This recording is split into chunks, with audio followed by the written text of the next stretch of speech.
सात संगत जी, प्यार से कहना धन निरंकार जी। सात संगत जी, हमारा जीवन पल भर का है, पता नहीं कब किसके साथ क्या हो जाए। तो इसलिए हमें इस जीवन में सबके साथ मिलजुल कर रहना चाहिए। तो आज की हमारी साखी का टॉपिक है एहसास। लेकिन साखी शुरू करने से पहले दासी आप जी के चरणों में यही अरदास रखेगी, दासी के इस यूट्यूब चैनल को सब्सक्राइब कर दीजिए, कमेंट कर दीजिए और प्यारा सा धन निरंकार लिखकर दासी को सेंड कीजिए। सात संगत जी, एक प्रेमी युगल शादी से पहले काफ़ी हंसी मजाक नोक झोंक किया करते थे। शादी के बाद उनमें छोटी छोटी बातों पे झगड़े होने लगे। एक दिन उनकी शादी की सालगिरह थी।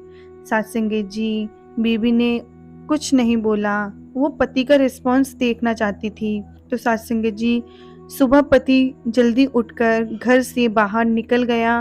बीबी रुआंसू हो गई।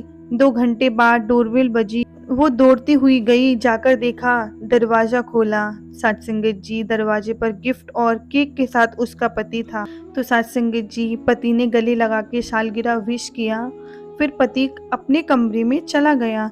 तभी सात संगत जी, अचानक पत्नी के पास पुलिस थाने से फोन आया कि आपके पति की हत्या हो चुकी है। तो सात संगत जी, उनके जेब में पड़े पर्स से आपका फ़ोन नंबर निकाल के आपको कॉल किया है। तो सात संगत जी, पत्नी सोचने लगी कि पति तो अभी अभी घर के अंदर आए हैं। फिर उसे कहीं पे एक बात सुनी हुई याद आ गई कि मरे हुए इंसान की आत्मा अपनी अंतिम विश पूरी करने के लिए एक बार ज़रूर आती है। तो सात संगत जी, वो ज़ोर ज़ोर से रोने लगी। उसे अपना वो सारा लड़ना झगड़ना नोक झोंक याद आने लगा।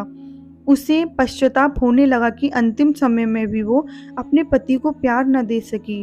वो बिलखती हुई रोने लगी। सात संगत जी, जब रूम में गई तो देखा उसका पति वहाँ नहीं था। सात संगत जी, वो चिल्ला चिल्ला के रोती हुई बोली, प्लीज़ कम कहने लगी, अब कभी नहीं झगड़ूंगी।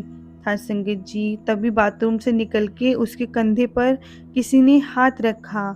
तो सात संगत जी, वो पलट के देखी तो उसका पति था। वो रोती हुई उसके सीने से लग गई। फिर सात संगत जी, सारी बात उसने उसको बताई। तब पति ने बताया कि आज सुबह उसका पर्स चोरी हो गया था।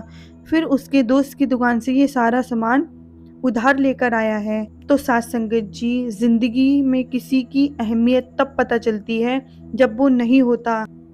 तो सात संगत जी, कहने का भाव यही है, हंसी खुशी से प्यार से जिंदगी बिताएं और अपनी नाराजगी को अपनों से ज़्यादा देर तक मत रखिए। सात संगत जी, सतगुरु माता जी भी हमेशा अपने वचनों में यही फरमाते हैं कि हमेशा हमको मिलजुल कर अपने परिवार के साथ रहना चाहिए। तो सात संगत जी, प्रेम से कहिए धन निरंकार जी।